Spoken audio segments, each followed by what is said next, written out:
Hi, welcome to the Men's Forum. I'm your host, Gary Costanza, and here we are with the long-awaited part 3 of this wonderful film called The War on Boys, hosted by Fred Barnes. We had a couple of weeks there where we weren't able to bring this to you, but here it is, and it's really a wonderful film. I've gotten a lot of good feedback on it. So shortly we're going to run part 3 of The War on Boys. But before we do, I have an email that I'd like to read from somebody called Peggy S. I'm a little late with this email, but here we go. Dear Men's Forum, saw your show featuring local filmmakers and enjoyed it, but you mentioned that you usually cover men's rights topics. What do you mean by men's rights? Don't they have all the rights they need? You don't put down women, do you? Peggy S. Yeah, a lot of people don't understand what, when they first hear about men's rights, because we're conditioned to believe that men sort of control the world and they really don't have any problems. But there's a lot of problems men have, and most men know that. A lot of us stuff it inside ourselves. But the point is that men are the last group that's still not represented as far as overcoming oppression and overcoming stereotypes and gender roles, or any sort of stereotype. We have gay groups out there, many of them, animal welfare groups, women's groups, thousands of women's groups, civil rights groups, environmental lobbying groups. These are all great groups that are taking care of many people and issues, but men still are not there, not even close. I mean, there's a few fledgling groups out there. Fathers' rights are probably going to lead the way with changes for men, but there's so many issues that are not even thought or talked about, let alone being solved. So we're here to do that. Let me just, to Peggy S. and any of you out there who are wondering what we're talking about, right off the bat, health problems. Men have serious health problems. They lead in almost all diseases, incidents of diseases. So health is a very important issue that we have to help men with. Many different problems. Reproductive rights. Men don't have reproductive rights. When we hear about that, we talk about women. But men don't have control over their future. If there's an accidental pregnancy outside of marriage, the man's life is basically in her hands, whether or not she wants to keep the child or not. Men don't have that equal choice. There's a whole bunch of shows there. The draft, why are men drafted? In this day and age, if we value the sexes equally, why are we just drafting one sex? Do we possibly or probably value one sex over the other? Gender roles, of course. We've talked about that so much here at the Men's Forum. Of course, men are considered the providers, the protectors. This is a role that's killing us, literally. Circumcision, we're big here at the Men's Forum about that. I think it's a form of child abuse. It's a mutilation. It's unnecessary. Why we're doing that in this day and age in this country is beyond me. Okay, divorce, custody, men get the shaft almost every time in family court. We sort of consider fathers important until we get to family court. Then all of a sudden we're just a wallet or a paycheck or a child support check. These are but a few of the issues that men and this society have to address. But we will leave that to future shows. Following part 3 of The War on Boys, I'm going to talk a little bit about the upcoming primaries and people that I think that we should, and candidates and issues that we need to address in the political arena. Okay? Okay, before further ado, here's part 3 of The War on Boys.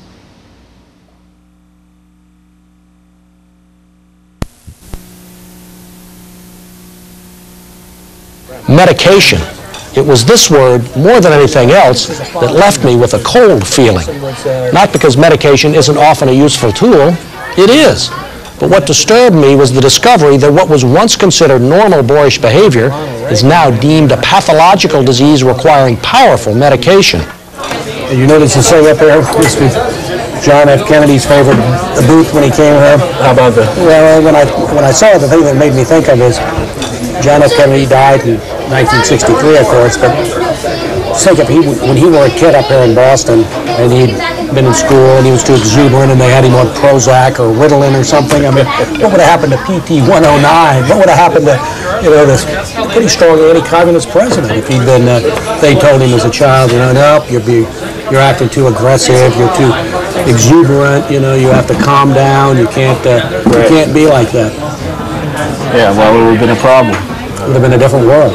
How did we get started as a country prescribing strong drugs like Ritalin to school kids, boys, 9, 10, 11, 12, and 13 in particular?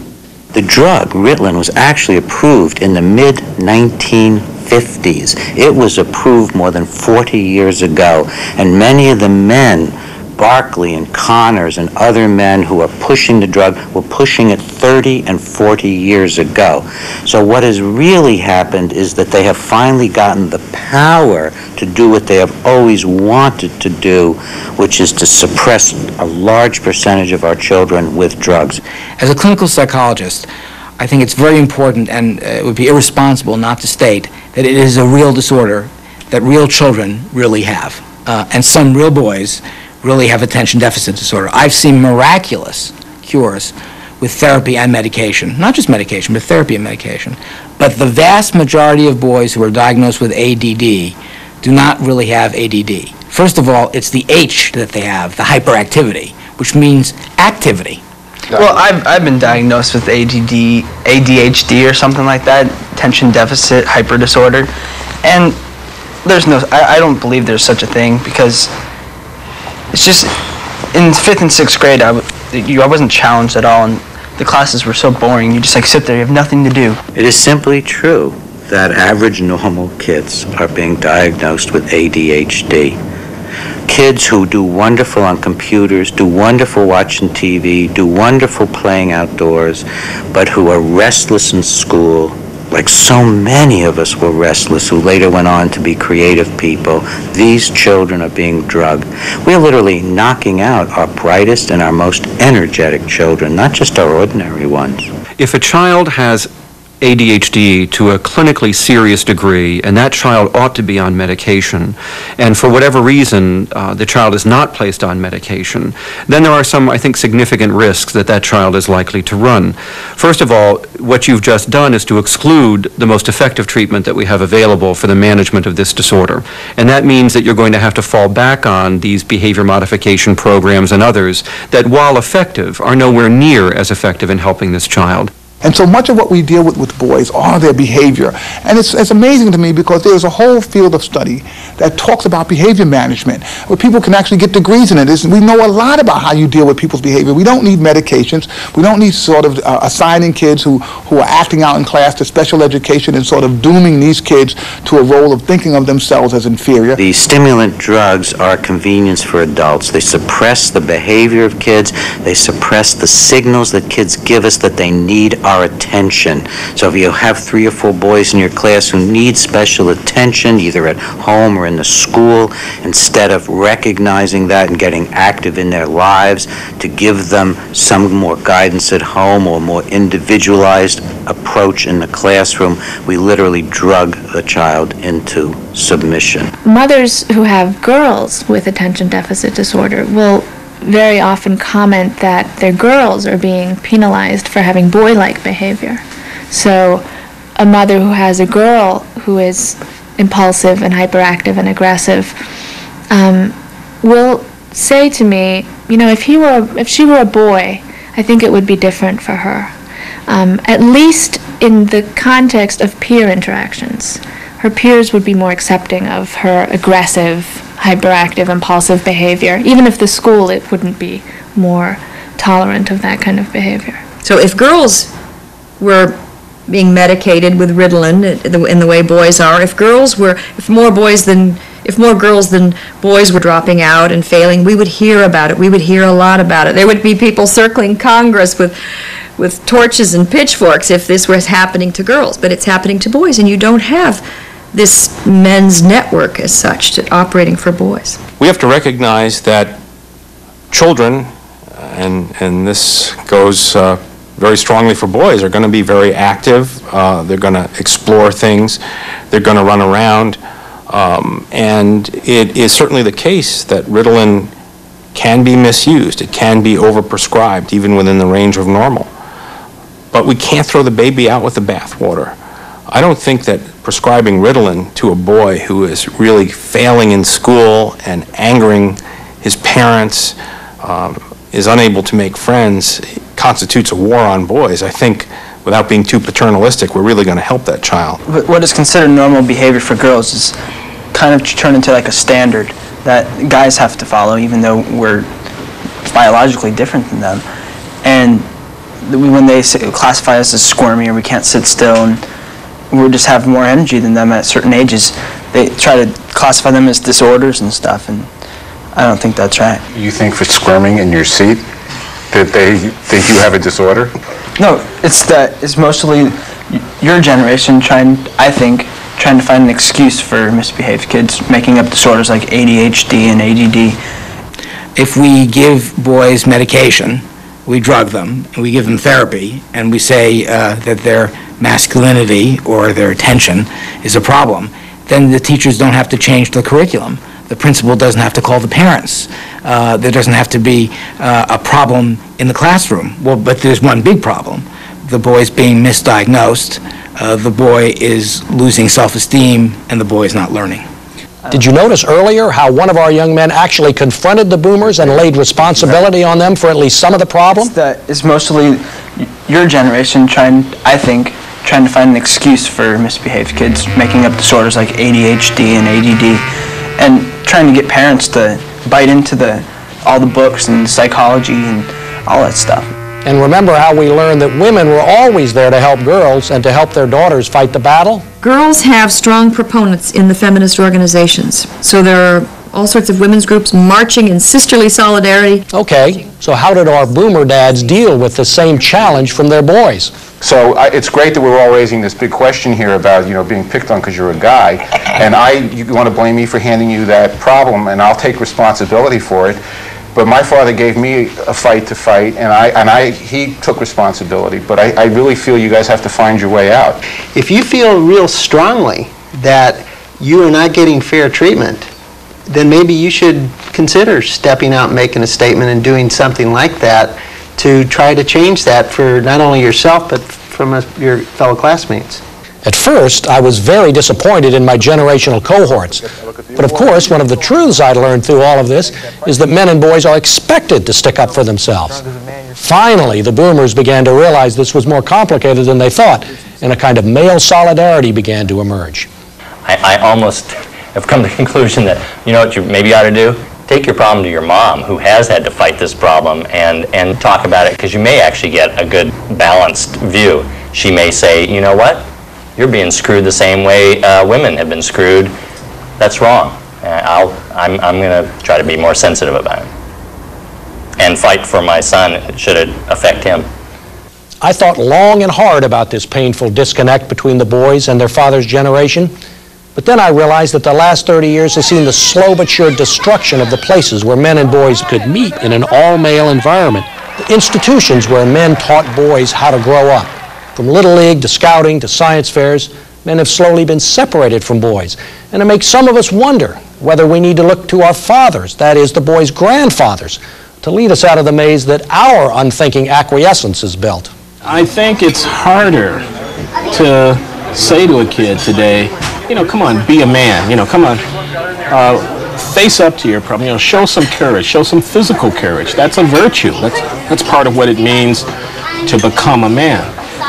There's, I think, less of a understanding of the role that that kind of thing can play in the development of a kid. I've tried to talk to my son about this, but I think we've lost the idea in America that if you're a young man, that you really have an obligation to at least think about serving your country in the military for a couple years. I mean, if I had my druthers, I'd reinstate the draft, but I know that's not going to happen.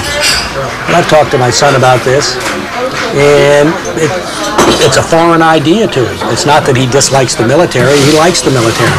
But the idea that you grow up and as a young man and you owe maybe a couple of years of your life to being in the service is just one that seems completely alien to him. Yeah, you know, I often wonder whether this generation of young people could carry the burdens that, I don't know, our grandparents did in the Depression and World War II. We would feel left out if we didn't get into the service. It was just a natural thing. That may be a little old-fashioned nowadays. Wonder about that bonding that we all had in wartime, when life is very, very precious. Is equivalent to not only manliness, but that compassion and emotion is a part of that. That's a perfect example of bonding. Because there, for the grace of God, go I, at least let me help and compassion. And when I was a young child, I really didn't have a father. My folks were divorced. I saw my father maybe once every 6 months, and I vowed then that if I had a son, he was going to have a father and do the fatherly things, and I made it my business, no matter how far I had to drive or how late I had to get up or how early. It was Boy Scout meeting, take them on Boy Scout trips, and that was a very strong stimulation to me in the upbringing of my kids. I mean, we're so comfortable, we're so rich, relatively speaking. Nothing's really asked of anybody, not a serious sacrifice, you know. Not going to the mall on Saturday night is the biggest sacrifice anybody has to make. And, you know, you just don't know whether if we had to reach down, there would be something down there to grab onto. In your study of boys, all your findings have not been negative. What are some of the positive findings? Some very important positive findings. Some of them, I call them secret findings, because the boys didn't want to let them out, except in the study. One was friendship or chumship. Boys get through boyhood, especially the crises of boyhood, by finding chums. I asked the boys, you as an older boy, what would you advise a younger boy to do to survive? And 90% of them said, find a good friend, find several good friends. Someone you can depend on, someone who won't stab you in the back, someone who'll be there for you. And I think the most heartening part of the study for me was, I said to boys, who are your heroes? Who are your heroines? And they said, you mean like sports figures and like Dennis Rodman or Arnold Schwarzenegger? And I said, well, if you want to. And they said, well, those aren't really the ones. And I said, who are the ones? And for almost all of them, it was the close touch part of family. In traditional family, it was mother and father. In less traditional family, it was grandmother or uncle or aunt or brother. And one boy who said to me, you know, my father left us when we were very young, and my mother brought me up alone.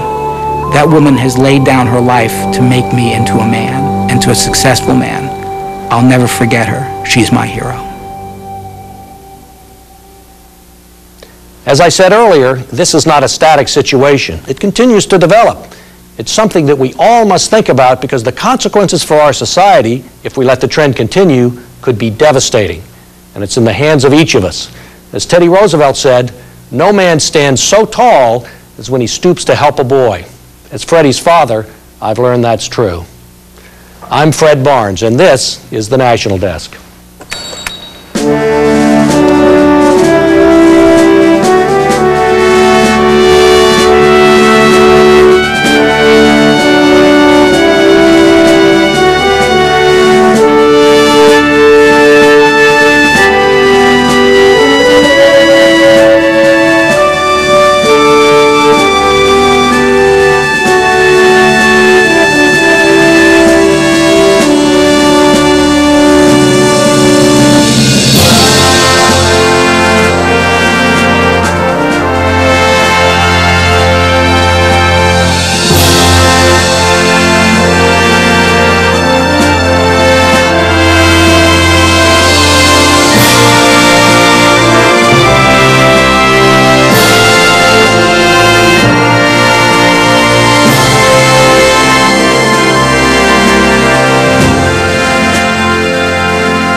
Well, there you have it. The final installment of The War on Boys. That's really very, very illuminating, touching. It does open up a lot of issues for the problems that boys are having. Maybe a lot of you out there recognize some of these problems that some of our sons are having. And some of the attitudes that we see in society and our schools, some of the problems that were addressed in the film, acting out. I think that's a lot of just hardwired male instincts, looking for attention. Now that's something else. I believe that's something that is lacking in a lot of children's lives, and probably a lot of boys' lives, because a lot of them don't have a dad in the home. Short attention spans. Now I think that's also how boys are in general. As the film said, when they're engaging in activities that they enjoy, they seem to be fine. Computers, video games, outside playing. They have plenty of, they pay attention very easily. Hyperactivity, related to this ADHD thing, I'm sure that's a valid diagnosis or problem that some boys have, but I think it's overused as an excuse, as the film said, and in many ways it lets a lot of us off the hook, especially the school district. Since we're having a lot of problems at home, we're shorthanded in the schools, so we're looking at these problems and we're sort of, I think it's very easy to grab the quick fix, Ritalin, or just to look upon this behavior as something wrong when there may be causes for it, or maybe we're not allowing boys to be boys. Back to the causes of this, divorce. As I said, there's a lot of fathers are not in the homes, and as we've said before, a lot of the, especially younger boys, there aren't many male role models that they personally can go to or personally know, because many elementary schools don't have a decent amount of male teachers. So they sort of don't know where to go, especially if they don't have a father in the home. As I said before, I don't think schools are friendly to boys. I think we like an orderly, a quiet personality, and that's more or less describes the female hardwired gender or way of acting, and we like it that way. And when we see boys acting like boys, we are sort of demonizing them, or we're diagnosing this as a problem or as the disease, when maybe we should accommodate boys as we accommodate girls. It is a complex problem that I think we're trying to solve too easily. As the gentleman said in the film, we may be knocking out our brightest kids.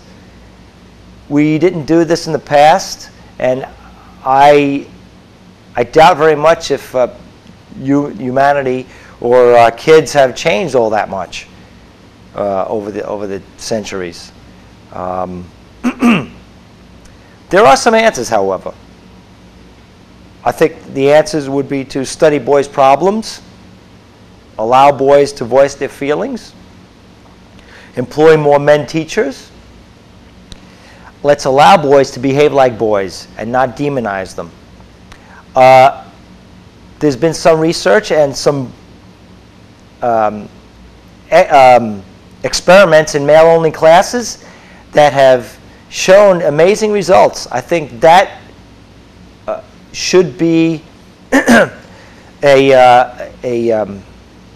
choice for some school districts, where for some certain boys that they be put in male-only classes.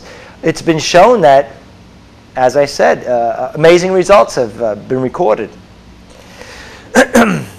Also, notifying parents of specific problems with boys. As I said, it was so easy to just go with, let's give them a drug, but let's look at the real problem that each boy has, and let's try to fix that. Well, there you go. Part 3 of The War on Boys. I really did enjoy bringing that to you. Please, viewers of the Men's Forum, we ask, we encourage your feedback. We would like help if we, on ideas for shows. Actually, here in the studio, we could use help at any point. Please email us and tell us what you think, and we encourage your help in many ways. Okay, the primary is coming up September 10th. Get your pencils and papers out, please. I'm going to name off some politicians that are in support of shared parenting. It's very important that we get this legislation passed in New York State, because as it is, either one parent or the other comes away as a winner, and in the long run, the children lose by losing one parent. Stephen Engelbright, the 4th Assembly District, friend of ours. Owen Johnson, the senator in the 4th District, friend of ours. Earlene Hooper in the 18th Assembly District. Robert K. Sweeney in the 11th Assembly District. Harry Weisenberg in the 20th Assembly District. Thomas F. Baraga in the 8th Assembly District. And, of course, David S. Siddickman, who's sponsoring this shared parenting bill, in the 13th Assembly District. In Brooklyn, we have an enemy in Roger Green. We don't want him back. We support Hakeem Jeffries. We also encourage you to call the Assembly Speaker, Sheldon Silver, and encourage him to support Assembly Bill A3673. That's A3673. It's the shared parenting bill. Encourage him to please oppose the Assembly Bill 11735. Oppose Assembly Bill 11735. His number is, Mr. Sheldon Silver, 212-312-1420. And that's about it from us at the Men's Forum. Please get out there and vote for those people I mentioned. Until next week, thank you very much.